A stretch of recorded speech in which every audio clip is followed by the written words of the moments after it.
சற்று முன் கிடைக்கப்பெற்ற மிக முக்கியமான செய்தி ஒன்று வெளியாகியுள்ளது. பன்னீர்செல்வத்தின் கட்சி அங்கீகரிக்கப்பட்டு புதிய சின்னம் வழங்குவதற்கான கடிதத்தை பன்னீர்செல்வத்தின் ஆதரவாளர்கள் தற்பொழுது தேர்தல் ஆணைய அதிகாரிகளுக்கு அனுப்பி வைத்துள்ளனர்.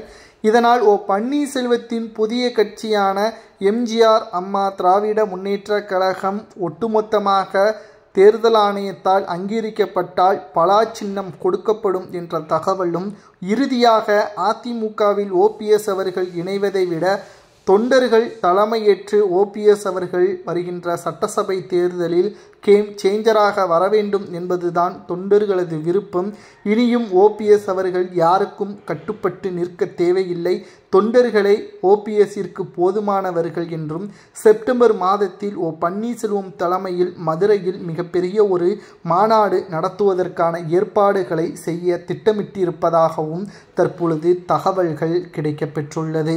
2026 சட்டசபை தேர்தல் கேம் சேஞ்சராக ஓபிஎஸ் அவர்கள் வருவாரா? பலா சின்னத்தில் போட்டியிட்டுதான் ராமநாதபுரம் தொகுதியில் 2வது இடம் பெற்றதும் குறிப்பிடத்தக்கது.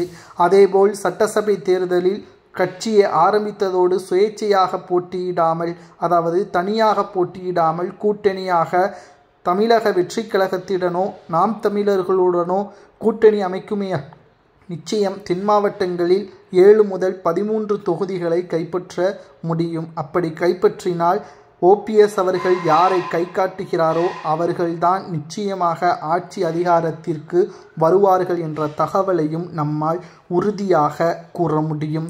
தற்பொழுது தேர்தல் ஆணையம் ஓபிஎஸ்ஸின் கட்சியை அங்கீகரித்திருப்பதாகவும், பதிவு செய்யப்பட்டது ஏற்றுக்கொள்ளப்பட்டிருப்பதாகவும், புதிய சின்னம் வழங்கப்படுவதற்கான கடிதங்களும் கொடுக்கப்பட்டிருப்பதால் பலா சின்னம் நிச்சயமாக ஓபிஎஸ் அவர்கள் கைப்பற்றுவார் என்ற தகவலும் கிடைக்கப்பெற்றுள்ளது.